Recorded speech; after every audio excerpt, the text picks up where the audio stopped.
Welcome back to the NALCS, everybody. We've got Game 2 on this series just around the corner after a decisive Game 1 victory by Echo Fox. Yeah, they pretty much had the lead the entire time. There was like a few times where it looked like Liquid might be able to come back, but good thing is that Echo Fox closed out quickly. He was very dominant from beginning to end, and I think that Looper, big standout there, player of the game as well. Looper, 7-1 and 7 on the Renekton. Honestly, just a huge backline threat and frontline threat. Won his lane in the top side, got some attention, so he wasn't the primary focus of Acadians, or he was the primary focus of Acadian, as opposed to normally he'll go towards mid.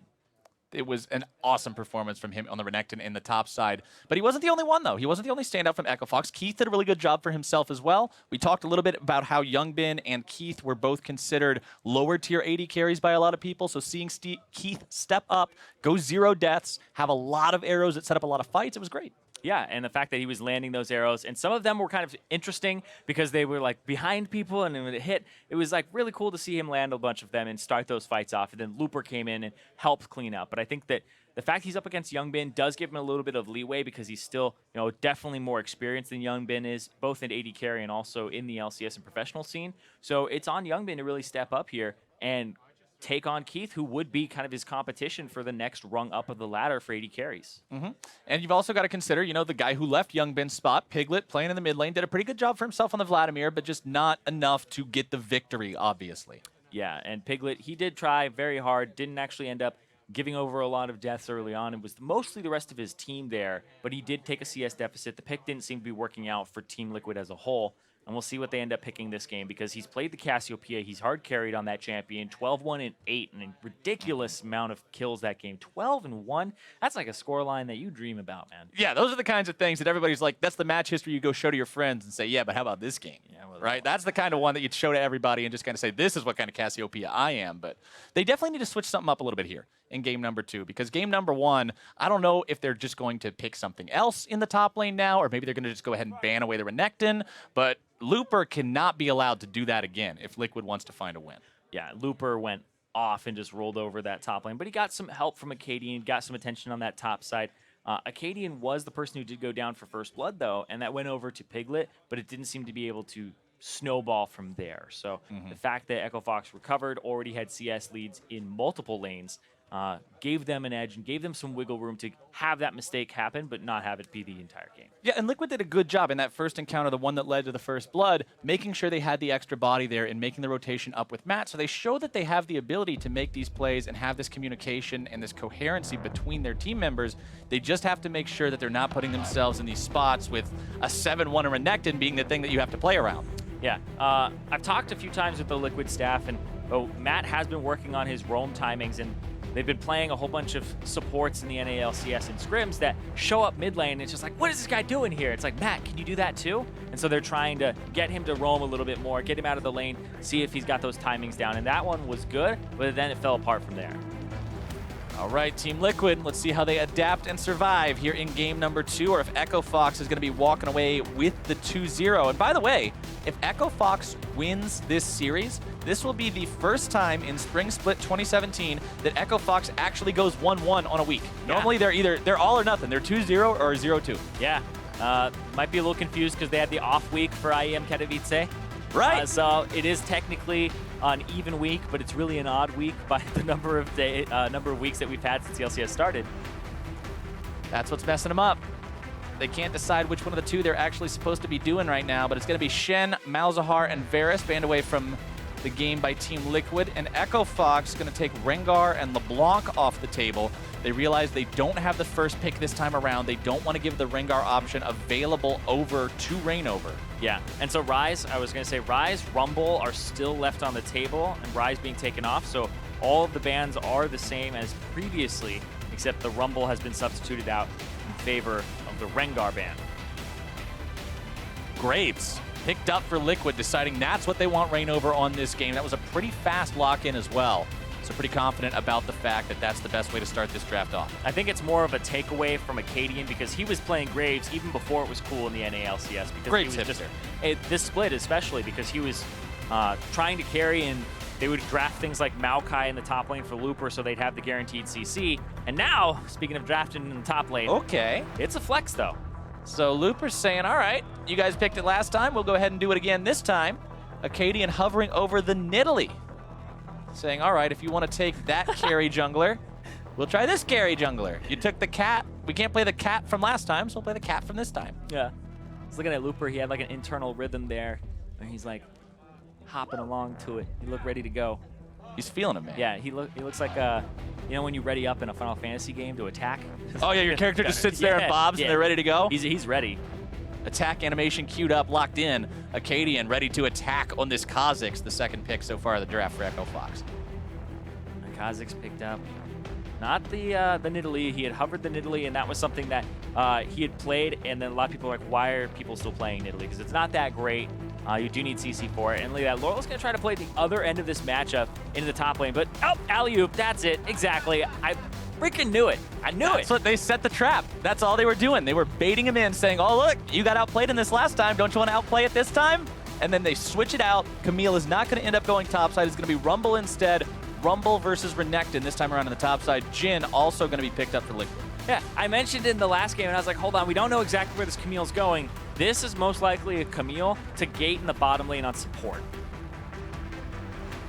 We'll have to see exactly what they want to do with it as all the picks end up getting done. But Echo Fox now going to be banning the Thresh away from Matt. Their opponents respond by banning the Ashe away from Keith. With Varus and Ashe now banned away and Jhin selected by Team Liquid, that means that the S tier has now been completely swept out. Yeah, Ezreal's still on the table as that other one that's right below. But Keith comfortable playing things like Caitlyn when he made his NALCS debut way back in the day for TSM.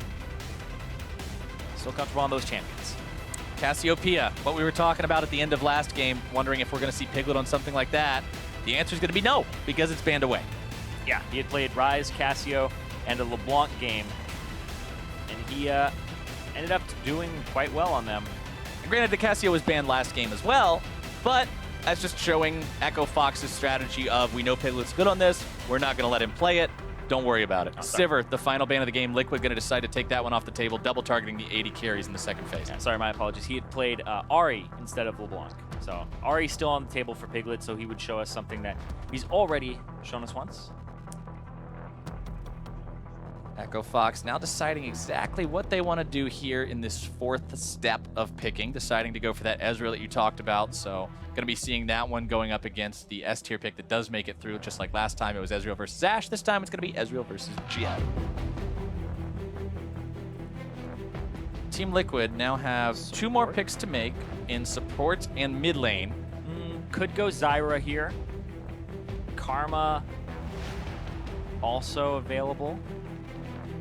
Karma's going to be picked up for Matt, so they've got that one there. The rotation, the lane power, the poking, the shielding, the hasting, all the good stuff that Karma's able to bring to the team. But now they still got to choose, what do we put Piglet on? What do we draft here that's going to enable him to carry this game? Yeah, what does Piglet want?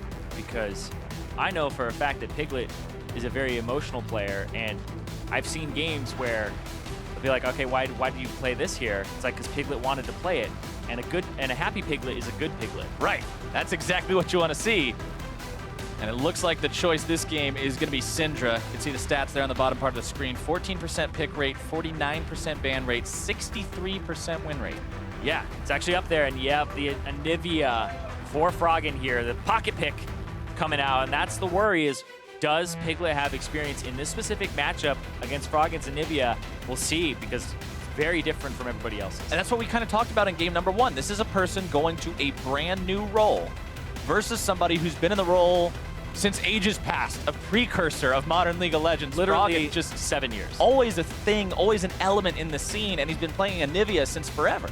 So Piglet has got to be ready and got to be prepared for this, because if he's not, Anivia's going to scramble him.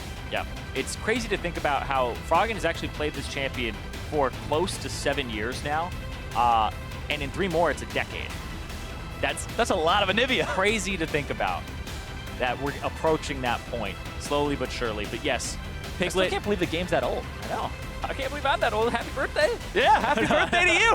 We're all getting older. Anyway, Syndra up against the Anivia here. Interesting matchup because Syndra needs a lot of mana to actually kill Anivia once and then kill her again in the egg. So sometimes you pop the egg just to get more HP. We'll see how he ends up handling that matchup up against Piglet. Yeah, it's a very tricky situation that these guys are going to have to deal with, getting through that Anivia's second life.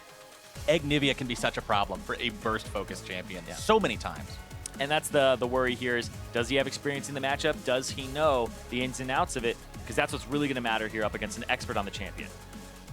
It's something that could influence the match a lot, depending on how it all ends up playing out. I mean, if Piglet can actually get ahead, get to the point where it is easy to go through both Anivia lives, he'll be in a great spot. But if Froggen can actually set himself up with a couple of awesome baits, have that egg get a lot of value when it does proc, it can really change the tide of things and make for an interesting situation. Yep.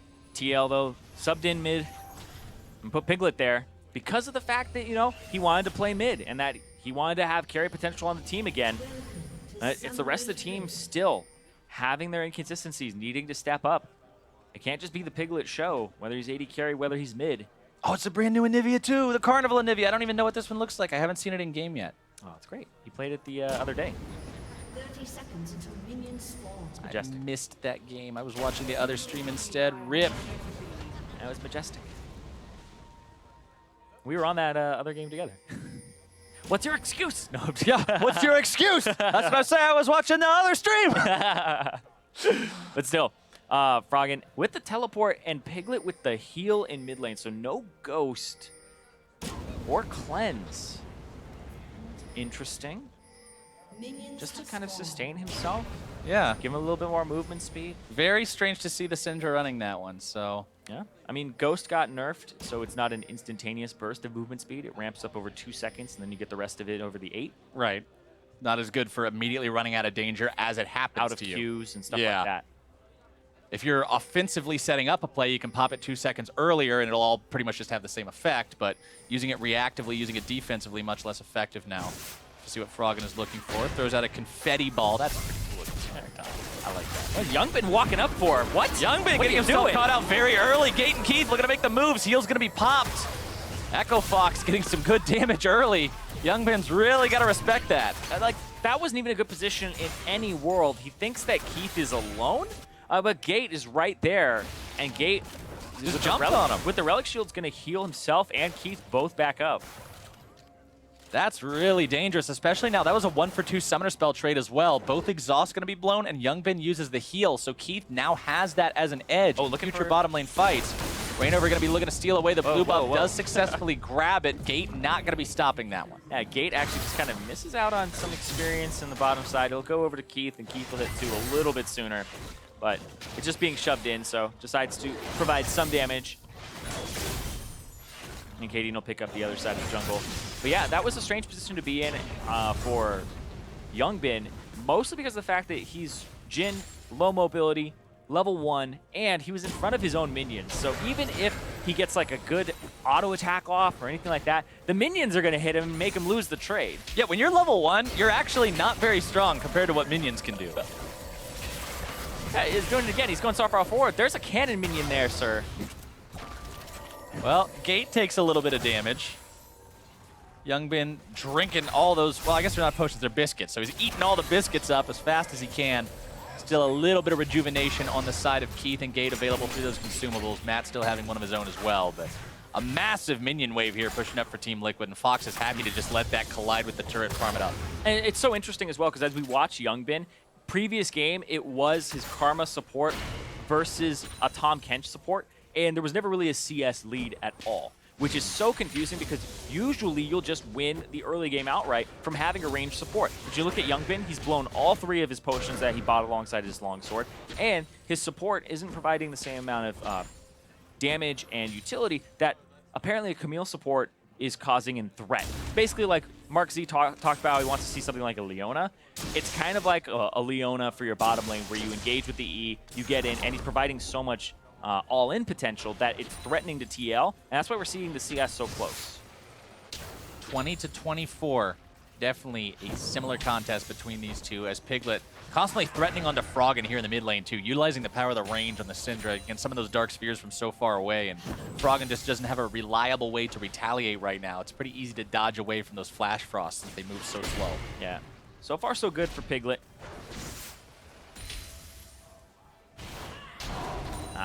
Doesn't throw it at the wave because he wants it to be equalized. and then he'll shove it out because there's a TP coming through for Froggen. He will back up, purchase tier maybe?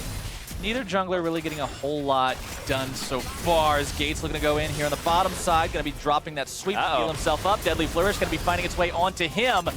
Keith and Gates still might have potential to do something here with the Summoner Spell advantage, but they decide to retreat. Massive health disadvantage for these two. Yep.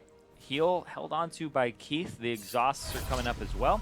And honestly, Youngbin's heal is going to be back up really soon, so that never really resulted in a whole lot of anything. Yeah, that's the type of play that you should be seeing from a lane that has double ranged versus somebody who has to all in. If the all in doesn't work and it's just a strange timing like it was there for Gate, you get chased down the lane and it ends up being awful, and now he's going to miss some CS here, but he's actually just not backing, and Keith's stuck around. So instead of sacrificing the CS, they decide to play back. They have they have Acadian on this side of the jungle protecting them, making sure there's nobody there to go for a dive. Froggen with some expert level CSing there in the mid lane underneath that tier 1 turret. After you play 7 years of Anivia, you're probably pretty used to getting all the minions that you possibly can. You know all the patterns in which to use the skills. And right, that's what I'm saying. You did it! You did it! Caster Curse, it's a real man. thing. We goofed it. He was just CSing like some kind of a monster, and now we put that evil hex on him. Level 6 for Piglet right then. Damage coming out. Froggen's going to be bursted down. Does not get egged and actually avoids the follow-up Dark Spear. So Piglet's burst comes through but doesn't find its mark. 2 different members also going to be standing around nearby in case there's any sort of a counterattack from Echo Fox. They back themselves up upon not really seeing anything come out just yet. Gate and Acadian hanging around. The ward's down. It sees them both. Gate sort of just jumps into the wall and right back. Just kind of a juke out. Pretty sure Froggen lives there because he levels up right before the combo. Piglet levels up and goes all in, but Froggen ends up down to 31 HP, and he may have actually just died because of it. Oh. Acadian getting closer and closer to his level 6 as well. Have to see what he goes for as his first evolution. Acadian, one of the players who, as the evolutions tended towards claws into spikes, Acadian was still going claws or spikes into the leap, into the wings second. Yes. He likes being able to have that reset potential, that carry potential, that Longer range, go-off potential. Yeah. It's longer range, so you can actually get ganks from a further distance. On to Youngbin. Youngbin gonna get himself stunned up here. Gate now tied up by the Karma. Exhaust coming down onto Youngbin. A nice Mystic shot at the very back end of the fight, making it so they win it by that much harder. 3 seconds till Gate has hookshot again. And if he's feeling confident, then he would go in and try to look for another play. But they don't have the minion wave. Yeah. The cannon minion is going to provide a lot of damage there, so they'll back off. Got the minion disadvantage. Serrated Dirk also completed on the Youngbin means he's doing a lot of damage with that lethality. Keith with only a tier and a longsword, but they're still looking to make the fight happen yet again. Gate jumping in, this time onto Matt. Going to be finding about half his health bar. Different trade there. I feel like he's learning a little bit more about the matchup as it goes. Because Gate, before he queued and then he waited for the true damage, but he's rooted by Karma by the time he gets it, and then it wears off fairly quickly afterwards. Whereas right there, he actually just double tapped his Q for 2 auto resets instead of waiting for the true damage because he knew he wasn't going to be able to get it off.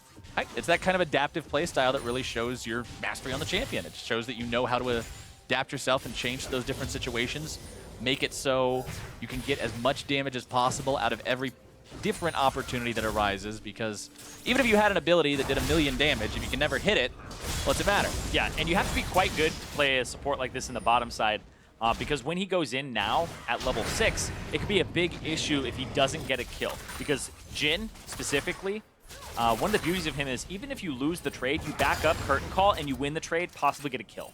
Right. Because he can be so effective from so far away. True Shot Barrage going to be fired off, finds its way onto the minions and Youngbin. Not doing a whole ton of damage, though. Youngbin was like the 3rd or 4th target hit by that, so the depreciation on the overall damage was pretty effective at that point. Rainover hanging around the top side, might be looking to make the dive here with Lorlo onto Looper. Got to respect exactly what Rumble's capable of doing. Drops the equalizer. Lorlo's going to be the one taking the aggro for now. Looper eating a whole lot of burst. They're making Piglet's way up here now as well, and First Blood is going to be going over to Piglet. That heal! You gotta be kidding me! The unorthodox Summoner spell comes in clutch. I was like, he's gone, he's done. 1 for 1, yeah, it doesn't go the way they wanted it to, but Piglet makes it count. Echo Fox can go ahead and grab Drake #1, a Cloud Drake. Seems like a much tankier Looper than they were expecting. Almost gets punished for it. But Piglet honestly, with the save there, mid lane priority walks up and then ends up getting the kill, getting first blood again for himself. And role swaps have revitalized some players' careers. You think about Score from AD carry, moving up to the mid or to the jungle, and then Ambition, same thing. But hold on. Fox looking to make the play onto Youngbin in the bottom lane. Hextech ultimatum issued. There's no way out except death or a timer. And the answer is going to be that first of those two options as the kill goes over to Froggen, getting himself rolling on this Anivia. And gets the kill to match the mid lane. And Looper plays this pretty well. I would say you could hang out by the back of the turret and place the equalizer there instead. But otherwise, that's pretty much as good as you're going to get in a 3v1. Oh man, he made it. That's those moments where Piglet's like, do I do it? Do I really want to? I guess. But I mean, he's like, I love Rainover. Rainover gank for me. Rainover's my guy. I guess I'll keep him alive today. Yep. Oh, Froggen looking top. Lorlo does have flash though. There's your wall, there's your stun, there's your frostbite, but it really doesn't hurt that bad onto the Renekton. The Spectre's Cowl does a lot to alleviate that kind of a threat. Yeah. Oh, the Anivia even dances when he backs. That's dope. I love it. That's amazing. I have not seen that back yet. The music that happens while he does it. Yeah, it's great. That's cool. And it's just those little things, like Candy King Ivern. Oh yeah, never forget the like most that. horrific back animation Ever. Piglet finding some burst down onto Acadian, now going to be forced to flash away as Gate and Froggen make the counterattack. Looper coming in from the side. Piglet with very few resources left to spend, likely going to be caught out here. The exhaust comes down. He's going to be burned away. Gate actually the one who gets the kill. Not what they would have liked to see with both solo laners hanging around, but they'll take it anyway. Still puts a death onto the enemy mid laner. Evens this game up in gold. Yeah, and that's just the flank. That's 3 people coming around. Looper coming in as well. And you know, last game we saw CS advantages for Echo Fox, pretty big ones in both solo lanes. This game, it's not the same. Instead, it's actually a CS advantage for Lorlo, even there in the mid lane, and then pretty much even in bottom lane as well. Yeah, but it's even in a lane that has a roaming support that's 1-0-1, 100% KP for Gate, and also the fact that it's a range support versus a melee support. Acadian doesn't get blown up there by Piglet. Piglet dodges, but Looper comes in from the side, and this is 4 people in Piglet's lane. You know, he used to think you couldn't be 4-man dove or 5-man dove bot if you're playing mid. But it happens too, buddy. I'm just saying. Yeah. If the team wants to kill you, they'll They're kill going you. to find some kind of way to make that happen. Some way to live the dream. 80 carries complain about getting 5-man, 4-man dove bottom. It happens to everybody, man. It just happens a lot bottom. Yeah. Yeah, that's true. I'll give you that. But that was just a straight roam, no teleport from Looper. So everybody just collapsed. Gate came in as well. And that's the beauty of the dive champion of Camille, is that even on support, you can just go straight in and you're pretty much for the stun as well as the Hextech ultimatum. And you have an 80% decaying slow on your W, which takes 2 seconds to wear There's off. a lot of utility potential on a champion like that you would normally only think about in terms of damage. Little bit of damage going to be coming back his way as he walks too close to the brush, finds Matt, and Youngbin stuns waiting for him. Keith, still not too afraid about it though. His support will stay healthy enough as he rotates up towards mid lane, Froggen getting himself back at the same time. Remember that first Drake did go over towards Echo Fox. The next one that's going to be up will be Ocean. And with both these teams so close, once they find something to fight over, you have no idea which way these fights are going to end up going. Turret First Blood also still on the table. Neither one has been able to find an opportunity to make the rotation to seize that just yet. Yeah, no turrets have been able to be taken just yet. It's pretty much still just delayed laning phase.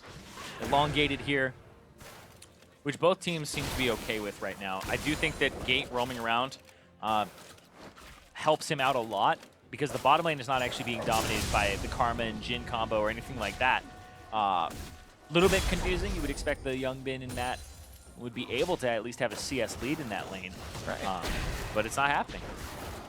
Keith doing it right, by the way. The pickaxe for more damage as opposed to the stinger.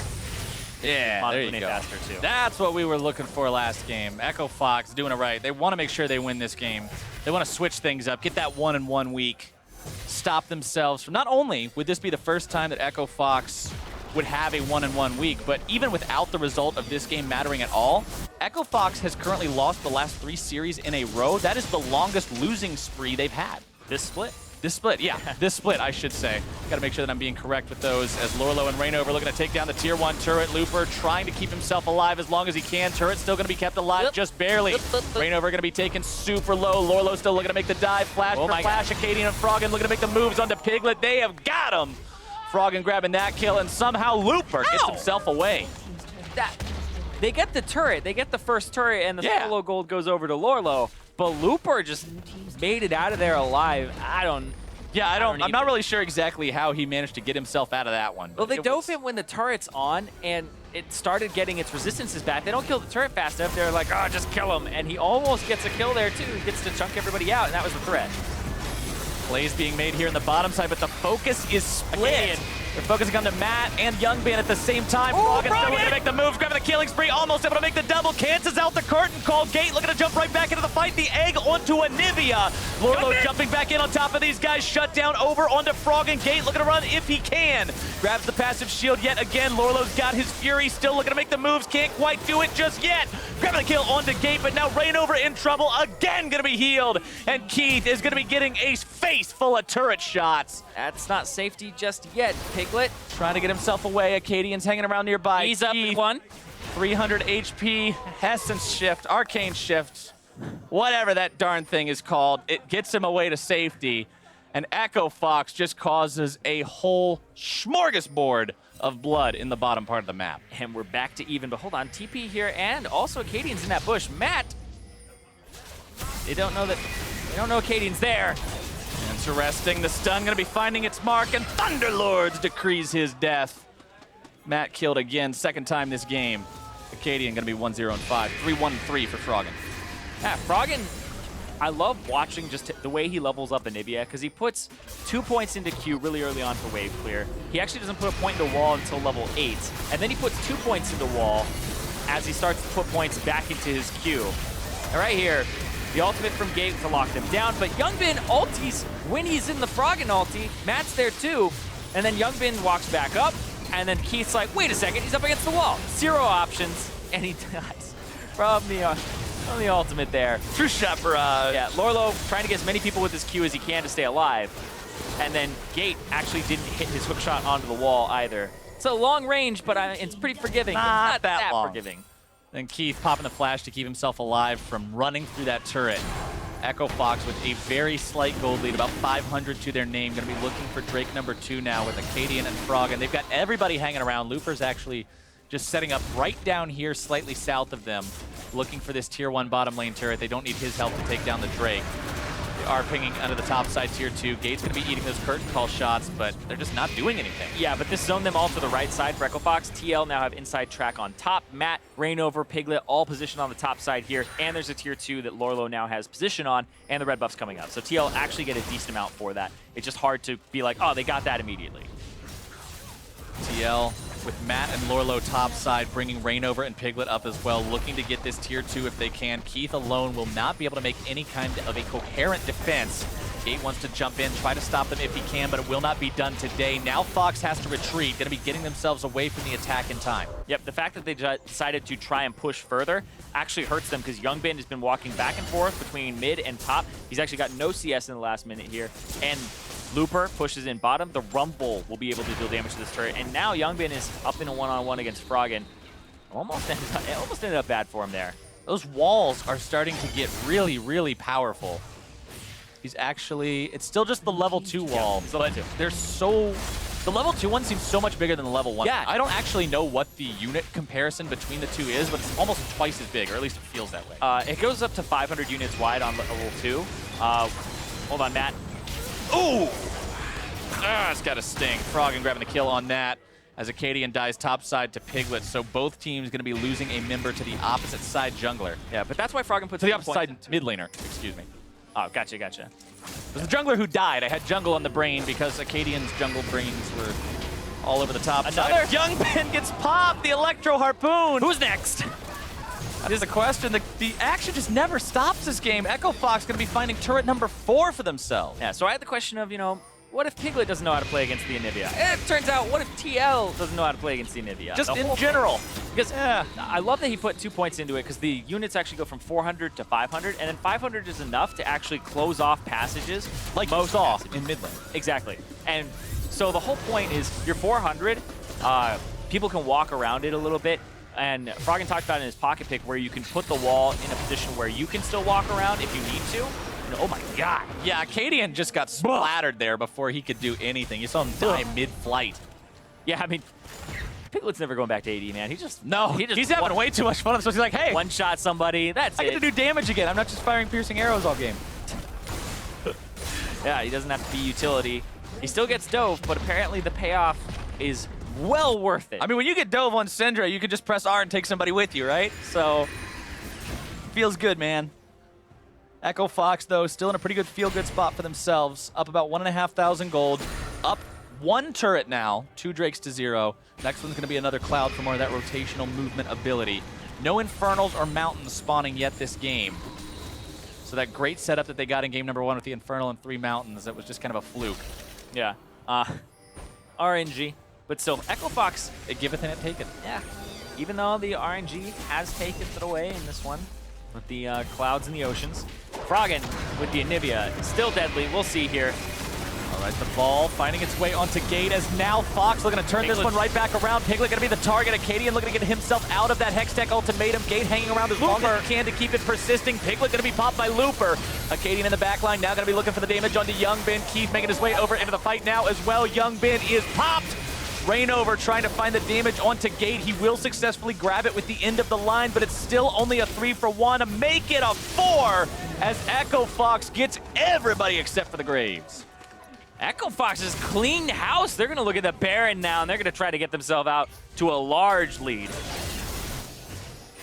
Echo Fox has such high HP on everybody except for Acadian, so they just got to make sure that Baron doesn't target him too much here, and they should be just fine. That Anivia ultimate going to be wearing down this Baron's health pretty rapidly, along with all those fires and flames from Looper, and these guys are going to keep on keeping on. 22 minutes into the game with a 5,000 gold advantage, 7 kills up, and Baron buff running on either everyone or almost everyone. I didn't actually see if Gate got it. He did not, so he just barely missed out on grabbing the Baron there. But Echo Fox is plenty happy giving it to the other 4 members as they take down their 5th turret. And the zone control from this Echo Fox team is disgusting.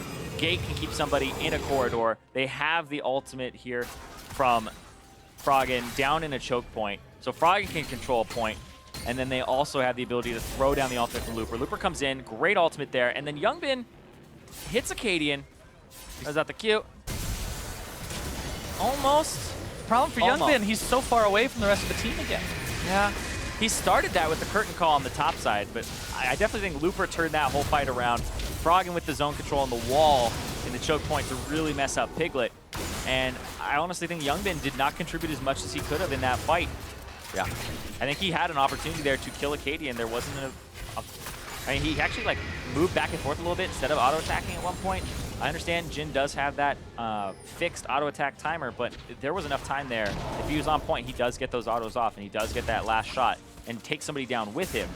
But like you said, bad position kind of from the get-go, but I think it's not a fight TL should be taking in the first place. Yeah. And honestly, look at Keith right now. 3-0-1 on the Ezreal. Another deathless game so far, so his positioning's been on point when you compare that to Youngbin's 0-4. Yeah, and here comes Froggen's specialty. Look at that. Wall on the right, ulti on the left. You can't stop the Anivia siege against this guy. Keith, Arcane shifting himself away from danger. Curtain call coming out. That 4th shot hit Froggen for 100 damage. Yeah, most of the damage from the 4th shot from Jin is from the percent HP that it does. The execute. Yeah, it does more damage based on the percent missing HP that the enemy has. Now Froggen walk up, R there, W on the other side. Oh, he walked away And from life the R. is really, really hard to deal with. Echo Fox using this Baron for as long as they can. Deadly Flourish finding its way onto Froggen. There's no damage to go with it, though. Lorlo going to be Hextech Ultimatum. Fox kiting back. Gate's going to be bursted down. Hextech Ultimatum can now no longer stand. Equalizer has worn down the health bars a little bit on the side of Team Liquid, but Lorlo is still an absolute monster. Looper going to be taken low next. Keith barely getting himself out. The damage onto Acadian is going to be striking true. Looper can't find anybody, and Liquid goes 3, almost 4 for 0. And they turned that around. They were basically in their base. Their turret is so low and it was about to be taken down and have that inhibitor opened up. But they're able to actually strike back. A lot of that's Lorlo diving in. The rest of the team helping him. Liquid now seeing if they can grab anything off the back of it. The tier 1 turret looking pretty desirable right now. Kind of hard to siege against the Anivia, but we'll see. No, Froggen can save this. He's some kind of a monster. Throws out the Flash Frost. Not going to be finding Rain over. A good dash out of the way. Going to be keeping him safe from that. Yeah, he had to wait for his teammate to come up. Froggen was there a little bit earlier and spent a few seconds in that bush. Mostly because he didn't want to be a 1-on-4, having the person there for the red. Cloud Drake going to be jumped on now by Liquid. So off the back of that 3 versus 0 fight, they end up getting the tier 1 turret in the mid lane. They end up getting the Cloud Drake. Yep. And Looper's flank just makes it happen. This is Lorlo coming in. Lorlo's flank, excuse me. Goes straight in, gets ultied by Gate, but then they just turn on the Gate because he has to stay in there too. That's the kicker. And then Looper walks up and watch Looper. Looper's like, oh wait, hope. Takes so much damage, and that Piglet, that's super smart because he throws down all the balls onto Looper, almost kills him. He's like, this guy is dead. I don't need to overkill ulti him. Ultis Keith, who was near full HP, chunks him out, almost gets 2 kills simultaneously off of that. Good moves considering he's an AD carry player.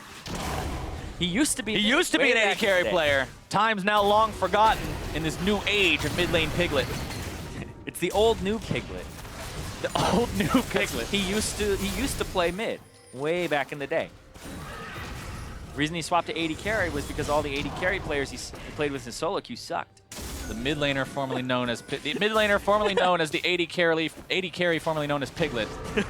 Is doing himself a good job here in mid lane this game. 2, 3, and 4. The KDA might not be the flashiest thing in the world, but the plays themselves are not always reflected in that. Froggen throwing out the Flash Frost. Not going to find anybody with it this time. Lorlo so big on this Renekton. Not afraid to dash over the walls, be the front line. Oh. Baron power play, negative 80 gold. Sick Baron power play. Not exactly what Echo Fox had in mind when they got it, as now Gate going to be issuing that Hextech ultimatum. Looper off to the side, having to get himself away from those curtain call shots. Gate's going to be isolated. 5 Team Liquid members stand between him and any hope of escape. But now Echo Fox is looking to turn things right back around if they can. Looper is just massive and maniacal. A double kill for Piglet, looking to make it even more. Lorlo sitting on top of Froggen. If he can get this kill, it'll be massive. That's a nice, pretty golden bird, but it ain't going to be too pretty for too long. Rainover goes unstoppable. Another 4 for 0 fight for Liquid. Keith is clearing the wave, and there actually is super low HP on all these TL members except for Lorlo, but they're going to go top instead of mid. And Keith, he stopped them from barreling down mid lane, but it's still going to not stop them from barreling down top. I'm noticing a trend in this series so far, Zyrene. Renekton does work. Okay, Keith? What is Keith doing? He's taking the scenic route. It looked like he was thinking about going bottom and pushing that gigantic wave in, but Piglet had backed, and yeah. Taking just the long drive to the country home. You don't want to go up against a Syndra, even if she doesn't have ulti here. This is beautiful, though, because Gate actually dives in, and then the equalizer comes down on Piglet, but Piglet finds like a little area where he can stand and not get completely decimated by it. Still takes a large amount of damage. Matt gives him the shielding, and then the zone from Lorlo, the turn there. Everybody was on Gate, Lorlo went off, and then he goes straight after the back line there and weaves back and forth. He didn't have to turn that early, but everybody was peeling for Youngbin, and Youngbin got to stay safe there. Regardless of who was jumping in on him, Acadian on that second point, Looper as well, it doesn't matter. Lorlo's Renekton has just showed up so big. Yeah. In these past couple of fights, both of them largely off the back of what he's able to do in the front line. Damage dealt, 240 from Acadian's Kha'Zix, going behind, doing less even than Matt's Karma. Just was not able to get anything done. Yeah, you talked about how he likes to evolve Wings second against teams that have squishy members like a Graves. He did evolve Wings second, so he doesn't have the spray W, he doesn't have the extra slow that could be beneficial for his team. Echo Fox has really got to be careful now. They've ended up throwing away the lead that they had. The game is back to dead even, 13-13, 5 turrets to 5. Could go anybody's way, and Liquid has a hell of a lot of momentum to work with. Piglet looking to make the stuns, looking to make the burst. Keith going to be taken low, but now Piglet's found himself in the Hex Tech ultimatum. Redemption going to be used. Keith's got to be keeping himself safe. Matt's going to be popped first. Piglet's going to be popped second. Looper grabbing the kill onto that one. Lorlo's number 3. And Echo Fox finally finds what they needed. And this, is it Baron? Is it mid lane? Is it both? Youngbin. Youngmin, lead him away. Don't take him to Baron. Take him somewhere else. Oh, they're going to take him straight to the cleaners. Acadian grabbing the kill. And Echo Fox now onto Baron for the 2nd time. Yep, they're going to pick this one up. No problem now. All the work was done back in that team fight. And that was Piglet. I don't know, man. Guys should know that he saw red. There was blood in his eyes. He wanted Keith. 80 carry, trying to one-shot him. No, it worked out that way, man. I really like our Baron graphic, too. Yeah, that was screens with all the green spit, the acid and stuff. I like Rumbles, too. But yeah, Keith, like, almost gets one shot, but he has a no magic mantle in his inventory. It's like, what is that doing there? He should be completing Blade of the Ruined King. Nope, actually saves him. This inhibitor turret eats a lot of damage. Liquid able to stop it before it goes down, though. They didn't have Youngbin back up, but now they do. Fox need to make sure that they get more fights like the last one and fewer like the ones before that. Liquid trying to do the opposite, but they've got a much more difficult proposition to work against now that the enemy team has Baron. Yep, Ocean Drake will be on in 22 seconds here. That's next objective. And this here, Piglet almost kills Keith, gets the stun afterwards. Boom, boom, boom, boom. Almost gets him. That would have killed him if it wasn't for the null magic mantle. It gives him 25 magic resist, which gives him 25% more effective HP. And that was enough right there. So saved him with that item purchase. And Froggen with the wall and the follow-up there allowed them to pick him off. And Lorlo didn't seem to be too much of a tanky crocodile that time. Youngbin just getting deleted on the back end of the fight. And we talked a little bit earlier about how Piglet is an emotional player, and we've seen in the past how players say, yeah, Piglet tilts easily, we can try to target that. Piglet, after the momentum that Liquid was able to pick up in those past couple of fights, might have just seen that as this is the moment, this is the time to go, this is where we end this game, and it wasn't. And that ends up putting him in a really rough spot now. Not just in terms of where they're at on Summoner's Rift, but mentally knowing that you were coming back into the game like that your opponents had lost their grip on everything, and now you're the ones who lost the grip on the lost grip of the game.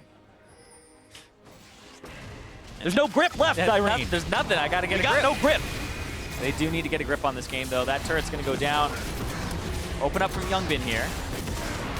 For Lorlo, jumping himself away. Looper's going to be targeted. Lorlo eating some damage too. Equalizer coming down, but it's not going to be finding a whole lot. Echo Fox grabs the mid lane turret. They end up disengaging the fight. Lorlo's ultimate now not going to be available. Yeah, Looper going to back. Yeah, Looper's the one person who took a lot of damage. There it is. Yeah, TP in so he doesn't waste these next 50 seconds of Baron buff walking back to lane. They want this inhibitor with the Baron buff. That's the call here. Totally understandable. Froggen with all that zone control may be able to keep Team Liquid away here. Remember, Lorlo's not going to be nearly as scary without that ultimate to get himself in there. Dominus makes Renekton just from a normal monster into a massive monster. Echo Fox now rotating down towards the bottom side, seeing what they can find here. Gigantic wave, 30 seconds on Baron buff. That gives them enough time to siege this, possibly take it while this is still on. There comes that big time wall.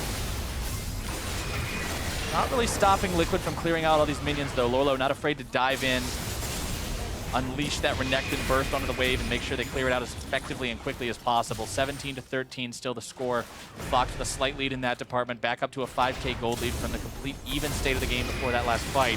Yeah. Matt now in some trouble. Look at the burst coming out, going to be forcing the flash. Gate tries to jump in, but now he's going to be potentially caught. Redemption comes down. He tries to stick around for the heal, but he's still going to be caught. Lorlo looking for Looper now, who's got no way out. Going to be using the Zonia's, just trying to buy some time. True Shot Barrage doesn't find any kind of a kill. Acadian might be looking to make some sort of a snipe into the back line. Lorlo looking to make his move onto Keith if he can. Froggen taken low. Scramble the egg, boys. Here we go. Liquid's able to grab 3 yet again for 0. We got a game going on right now because this mid lane now just has so many minions pushing up. They have to go clear it. And it's back and forth. Those Baron buffs, they're all gone now, expired. Now it just comes down to those plays, those team fight plays. Piglet moves back in, and honestly, that's one of the cool things, one of the feels-good moments of Syndra, is when those stupid giant minions are hitting on the turret, other champions have to watch. Syndra throws them away. Yep, picks him up. Gate, though, speaking of throwing it away, Yeah. walks in. Lorlo already flanking. Went through base gate, I believe, and then ends up here. And Youngbin, actually, it's a pretty good open up here with the ulti after he has dodged the True Shot Barrage. And that Frog gets far enough away, he doesn't fall into the same trap of getting hit by ultimates. And then he holds his third shot, throws it at Froggen, then gets the fifth shot on him. Or fourth shot, sorry. It hit for 500. I was like, 5's in my head for some reason. Greed is a deadly sin, Zyrene, and Gate just learned that the hard way. Trying to jump in, find that kill onto Matt, instead gets himself punished, gets his team punished.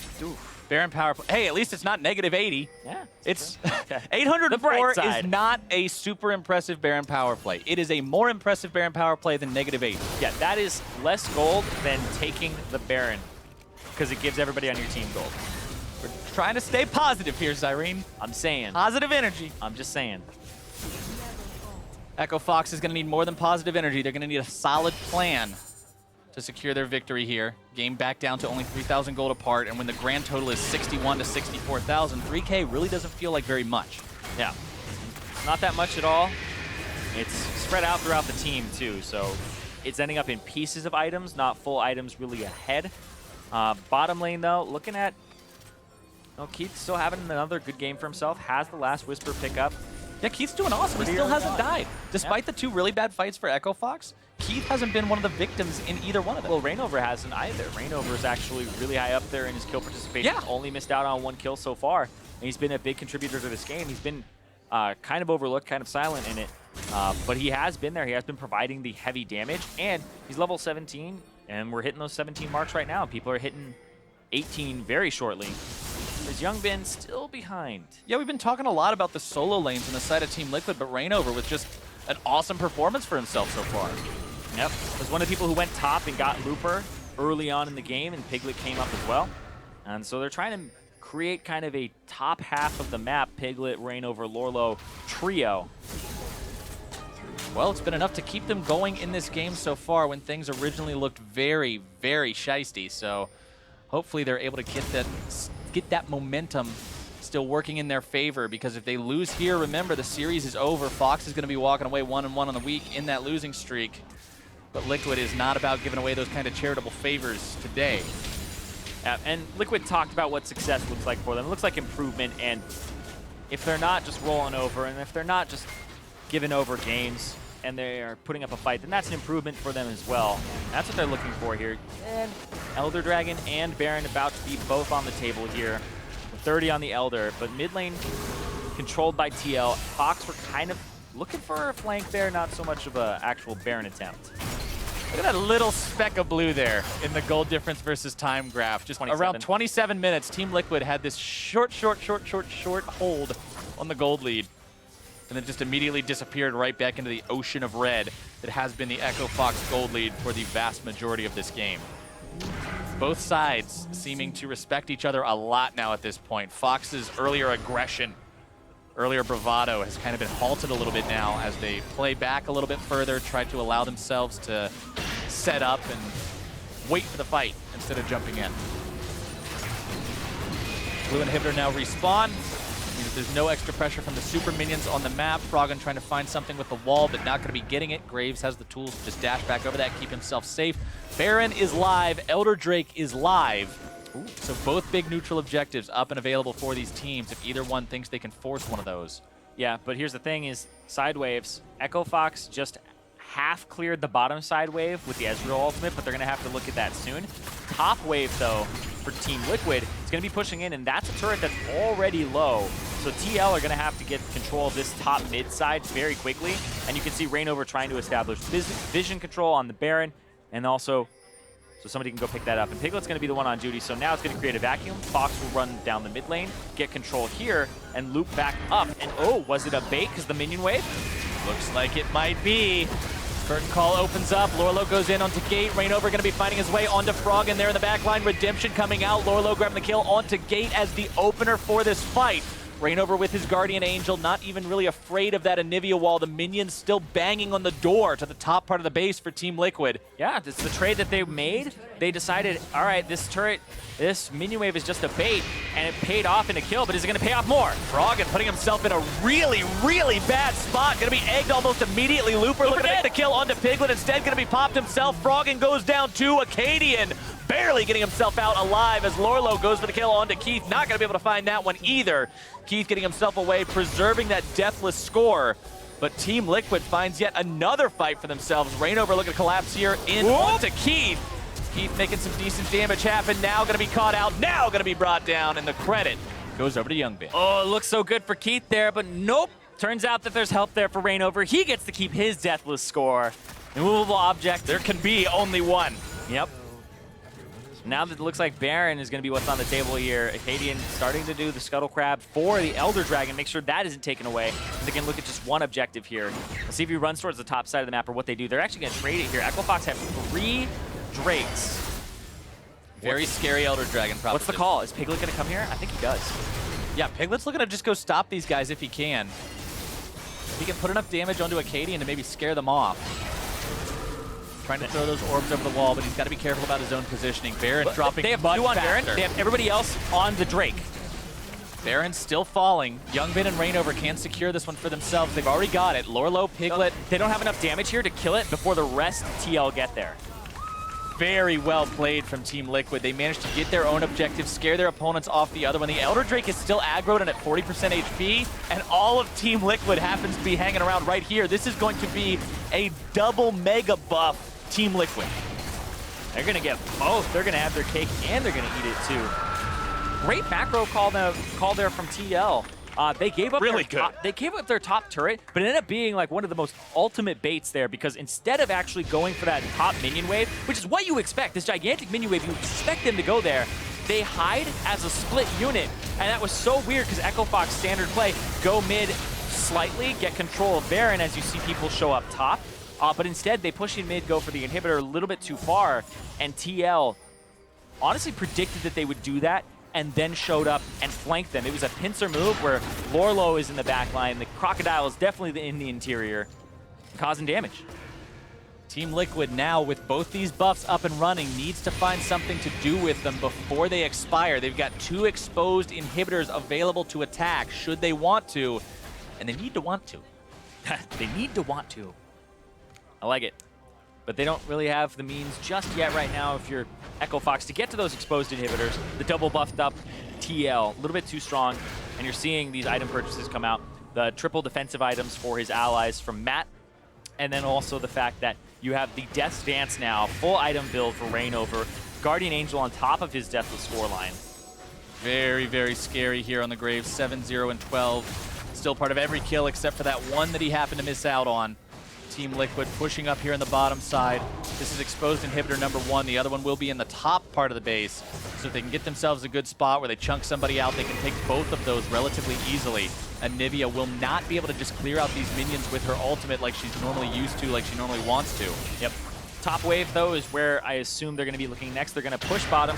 Lorlo is going to push up mid, go for this turret with his Baron buff, pull people around, and now Keith is going to go towards the top side, clear that wave.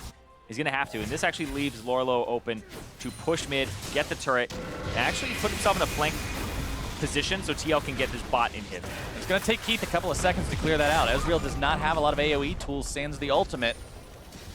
Clear that away. Actually doesn't have any that can affect minions. Yeah, they use that gigantic top wave to just push and use that as another member on their team. They had 50 seconds on this Baron buff left, more than enough to start decimating the base. Fox trying to make some kind of a last-ditch effort, but it's going to be Gate alone, forced to step out of his ultimatum. The Redemption healing everybody on Liquid back up. Piglet's still going to be somewhat hurt. The Anivia ultimate continuing to tick onto Matt. Curtain call shots fired off. One going to find its way onto Keith. One going to find its way onto Gate.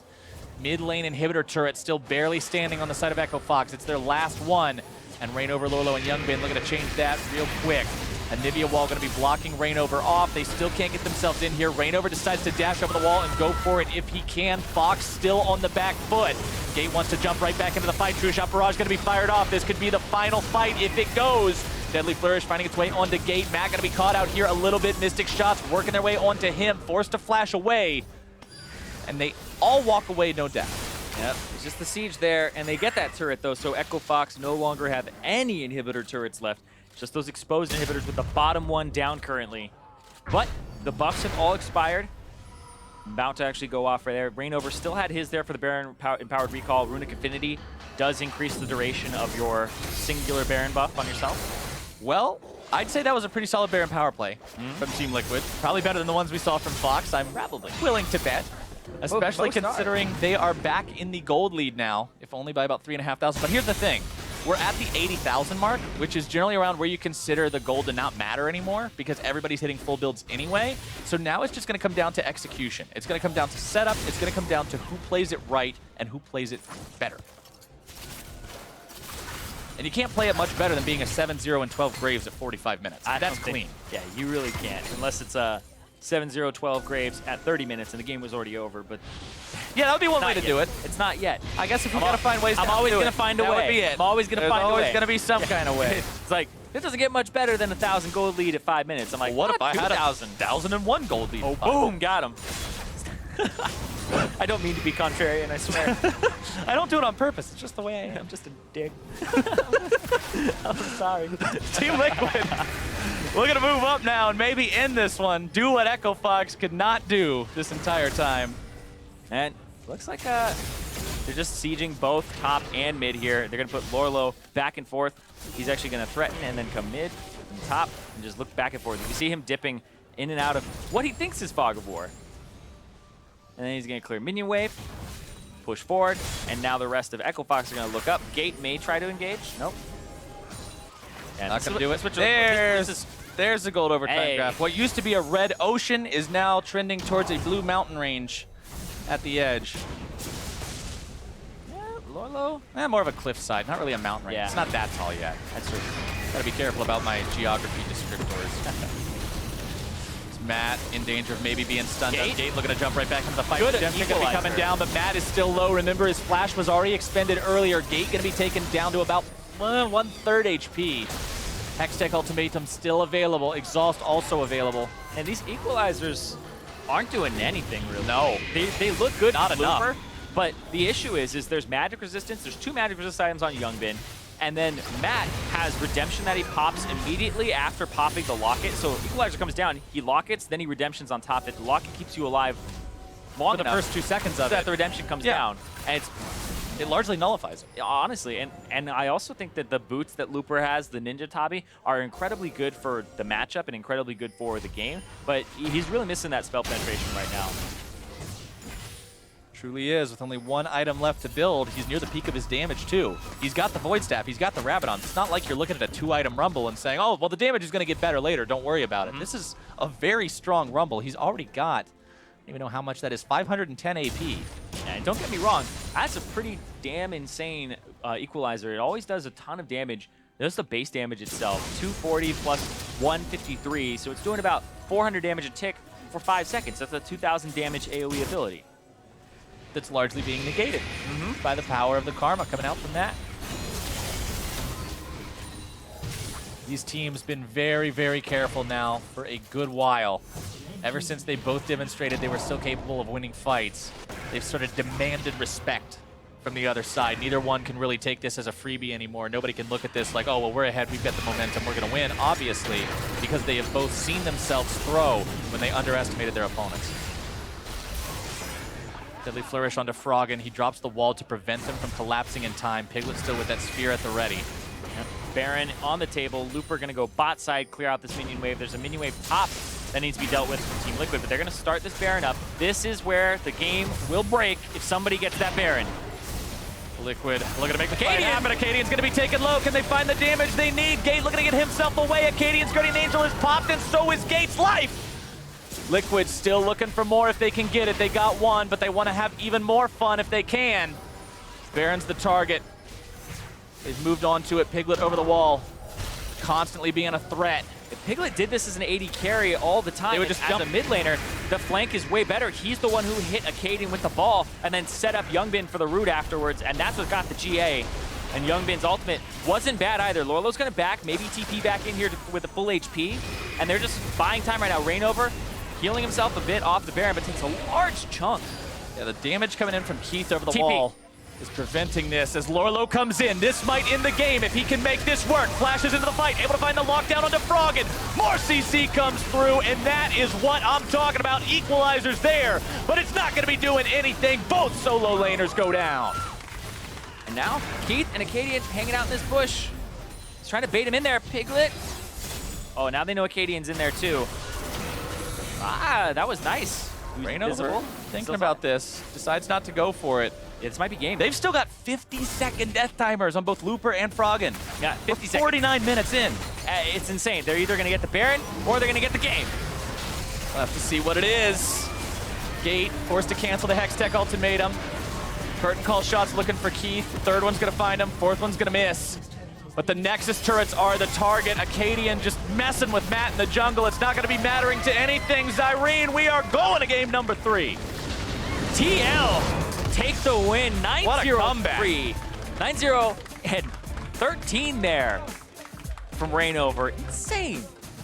What a comeback from Team Liquid.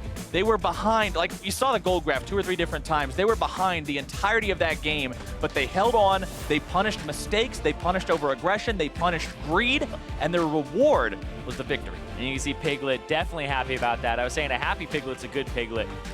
And that was definitely a good game for him. First Blood roamed up to the top side of the map during a dive that looked like it wasn't really going to go their way. And the rest of the game, it's kind of baffling as well because you look at the compositions for a second because it's a Rumble on a Nivea and you're just like, oh man, great team fight composition, double magic damage dealers, and then they have great AoE abilities. You want a team fight with this composition. You want a team fight the whole time. Lorlo on the other side playing Renekton, and then they have a Syndra. So you're thinking, all right, pick. They're about pick and split push, right? Yeah. That's not how it went. You Lorlo, like, such high kill participation. The Graves for Rainover only missed out on 1 kill in the entire game, I believe, in terms of assisting on it. And they actually just grouped up and used Matt's Karma to negate all of the magic damage that they were going to be dealing from the side of Echo Fox. So what was a team fight composition up against what would look like a pick and a split push one ended up not being that way. It was really impressive to see from Liquid. And talking about, too, we mentioned Piglet, especially as an emotional player, as a player that can let the situation get the best of him sometimes. Coming off of a game like that, he's going to be feeling good going into game 3. Yeah, and I think it was funny because I was talking with Lorlo a little bit before the game, and he's like, don't worry, Midlet's going to carry this game. Midlet's going to carry. I was like, what do you mean worried? Right? It's like, what? Still, it Hey. seems like they were. It was funny because I had just added him on the client, and that's all he said. I was like, okay. Midlet's gonna carry. There you All go. right. Sometimes that's all you got to say. But Rainover stepped up too, and I actually think I need to reevaluate my opinion on Renekton because I always thought, gets behind and, he's a useless champion. Doesn't do anything. And they did camp for him a little bit, but I feel like they're not punishing him it enough in the early game, and it seems to be pretty good in the hands of these players. Both Looper and Lorlo have shown that they are very adept at this champion, that they know how to TP flank with it and cause that disruption in the backline. Yep, his 2 presences in those 2 mid-game fights that turned things around, absolutely instrumental in making those all work out for them. But we're going to go ahead and throw things over to the analysts now so they can break down how Team Liquid turned that game around. Thank you very much, Flowers. Thanks, Zyrene. And yeah, what an interesting game. Yeah, interesting is definitely the word, especially the first, 15, 20 minutes. Yeah, Mardi Gras recently. We've got Carnival. There's a fiesta going on here. I mean, pretty an insane game. A lot of back and forth. Echo Fox winning for all of it, and then managed not to. Yep, somehow. Somehow, well, Team Cup may be part of it. If you want to break that down, I know you were talking about some weaknesses here. Yeah, I think the big thing for Echo Fox that was their problem was that they really didn't have a front liner at all. The closest thing was Gate, and it takes a while for your support Camille to become a little tanky. Towards the end of the game, as she was getting to her 3rd, 4th, 5th item, she started being a little bit tankier, but you still have nothing compared to the Renekton, who was actually one of the big factors in why TL was able to come back. Lorlo was able to get big enough that he could frontline for the Graves, Syndra, and Jhin to deal a bunch of damage. But it wasn't until 23 minutes that started happening, and the early game was just totally crazy. Yeah, early game was absolutely crazy. We will eventually get to the first replay, which is an insane bot lane team fight, and we got that coming up right now. We can hear the sound in our ears, so at some point it'll be on screen as well. So yeah, this is just, it's a dive attempt by Fox after they got a kill mid lane. They're trying to transition that down the bot lane. They overstep, and then it starts here where it's like, Youngbin, what are you doing? Ult's on the Anivia ult. Ult's on the Anivia ult, giving you know, just basically letting Froggen almost kill him. He does not die, however, and then he dies when he goes for the W onto Froggen's egg. And then this is such a long fight that's giving time for Piglet to respawn and start running down bot lane. And Rainover's able to live throughout it, and it's just this insane 3v3 that like really never should have happened. And this was after you know, there was a lot of pressure around the top and mid, where TL was putting a lot of pressure top, and then Echo Fox was responding with mid.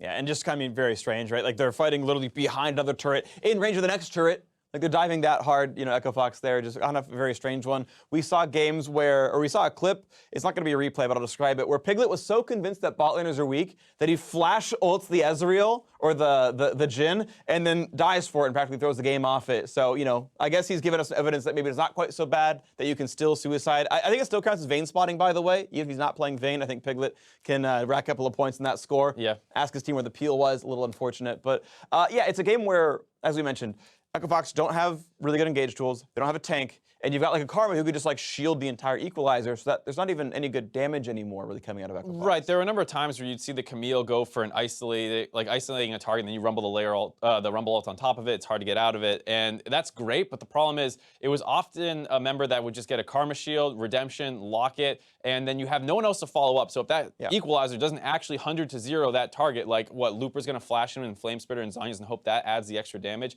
Right. It's hard for Keith to get involved, and it's hard for Froggen to get involved, and that was their main initiation pattern. And they're playing this very high execution poke damage comp. It's like you've got to kite back to do anything with an Anivia, and you're against like Jhin Sindhu, who are like, great, we'll wait for opportunity, and as soon as you get stunned, you die. Yeah, they just need to sit there and fish for stuns. You throw out the Syndra E's, you throw out the Jhin W's, and if one lands, great, go on it. And then the whole time too, it's hard for them to lock down a Renekton. So there are a number of team fights as well that started with Lorlo just jumping on their backline, and you have no targeted CC really aside for the Camille ult to hold him in there, but that doesn't even get him off your carry, that just locks him in there with him. Yep, so we can see exactly what that was looking like. Our second replay is when Liquid starts mounting the comeback, and it's off of a big Lorlo TP, and you can see that, Echo Fox don't have good ways of dealing with the Renekton. He can kind of get onto whatever he wants to. Right, if they all turn to focus on the Renekton, that just opens up the back line of TL to follow up, and that's kind of what happened. Sure, Lorlo's locked in there, but that's great. He just turns on the gate and kills him. So they get that one kill, making it a 4v5, and then they think they can go into Lorlo. He's really tanky. He gets a Karma shield, keeps him alive, and this is once again the focus onto Lorlo, freeing up the members of TL to play aggressive. Piglet had a great stun there onto both Keith and Looper, setting up a couple more kills. And for the most part, Piglet played this game actually really, really well. A lot of the things that happened to him were not his fault. He went top to assist on a dive and lost his heal. That later gets punished when Echo Fox reganks him and he doesn't have his heal anymore. And then aside from maybe that one that you were talking about, he goes over aggressive. I think Piglet actually played pretty well. Yeah. And a lot of the team did too. It's just there's some of that mistakes bot lane. Yeah, so player of the game, we're going to give the honors over to Rainover. I think Lorlo was a close second as far as those are the players that were really doing super heavy lifting, really consistently very strong and making the team fights happen. But Rainover kind of a better score line. I mean, you saw his damage numbers. They were actually just amazing and was one of the big carries in that game. Yeah, I mean, definitely Lorlo bought him a lot of space to go aggressive with, but then Rainover was playing really aggressive. He was almost frontlining with Lorlo, where he would go into the fight right at the very beginning and throw in all of his damage, chunk people out, make it hard for the rest of Echo Fox to win a fight. Yeah, and this match overall, though, or this game, I feel like it was fraught with a ton of mistakes. We were talking about the ban phase kind of before the segment started, and it's like, if you're banning against Liquid, like, do you really care that much about Piglet's Rise when it wasn't even looking that good before? Like, we've really kind of repeatedly shown that Graves is easily the best champion here for Rainover, and they let it go over to first pick, which I think... If there's one champ you can't give to TL basically right now, it's Graves. Probably Graves. And they let him get it, and you see what happens. Rainover pops off, player of the game is a huge factor in why they're able to win. Yeah, absolutely. And on the other side, though, I mean, Youngbin still is looking really bad. He had like huge mistakes at level 1. He's still dying a lot in team fights. And the final thought we want to part with before we do toss to commercial break is I actually feel like the old iteration of Liquid actually looked better. I know they're winning games, but the Piglet, like, Golden Glue difference is not as big as the Piglet Youngbin difference, I feel like. Right, it'd be pretty interesting to be able to clone Piglet and then play the two teams against each other, see who's better. But it is true, like, sure, Piglet looks better than old Piglet at AD carry or Golden Glue at mid lane. Sure, he looks better than both of them, but Youngbin looks substantially worse than Golden Glue mid or Piglet AD carry. So you made a stronger point and a weaker point. Yeah, and we'll see how it actually ends up paying out for them. Of course, Game 3 coming up soon, so we're going to be right back for that game. And stick around, NALCS returns in just a little bit to see who can win this match between Team Liquid and Echo Fox. Stick around soon, we'll see you then. For me to turn down, like, master volume. I think he just wants me to turn down, right? I mean, it's just pretty loud. You confused me. You called it master volume. Hello. yeah. Everyone. First, they're making Piglet's way up here now as well, and First Blood is going to be going over to Piglet. Heal! You gotta be kidding me! Trying to find the damage onto Gate. He will successfully grab it with the end of the line, but it's still only a 3 for 1. Make it a 4! Collection Rumble. Nivea Fashion. I'm zoning on Back on Rumble.